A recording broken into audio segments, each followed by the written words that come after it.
Fires, but many are still using outdated equipment. Reporter Mike Parker is live tonight on the West Shore, where one fire company is dealing with all these growing pains. Mike? Well, you know, Tom and Kirsten, the Citizens Fire Company station here was built back in 1928. And if you know anything about it, well, fire trucks, of course, were a lot smaller back then than the modern day machines. And as you can see, though, unfortunately, at stations like this, the dimensions of the building don't actually update themselves. And it leads to situations like we have here where we're dealing with pretty tight quarters with the modern machines inside the old buildings.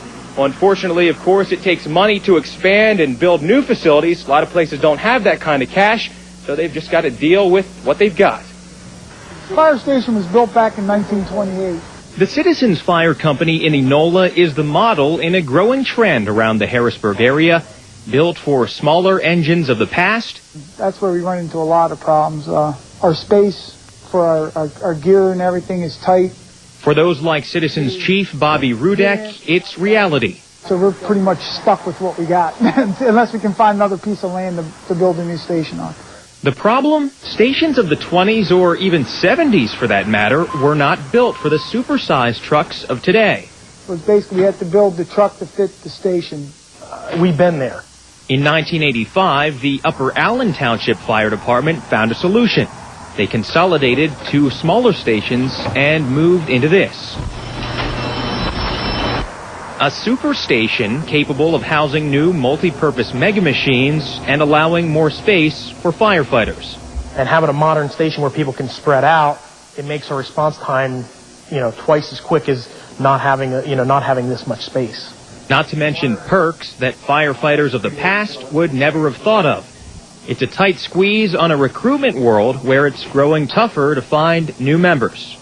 If we could do it, I would love to see a bigger station here, just for the ease of everything. But in a world of giants, these guys don't want anyone feeling sorry for them. We take pride in this company, and the members that are here, they're very proud to be here.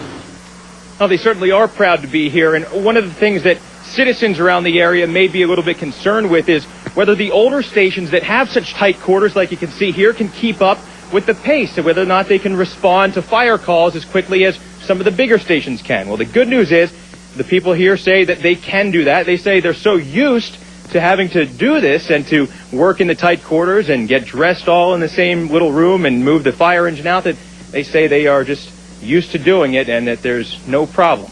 Kirsten and Tom, we're live in Enola. Back to you. Well, even though they work around it, hopefully they'll find a way someday to expand, Mike. We'll hope so, but that takes money, and again, if you don't have the community support or the volunteers to help raise that money, well, it's a tough job. All right. Thank you, Mike.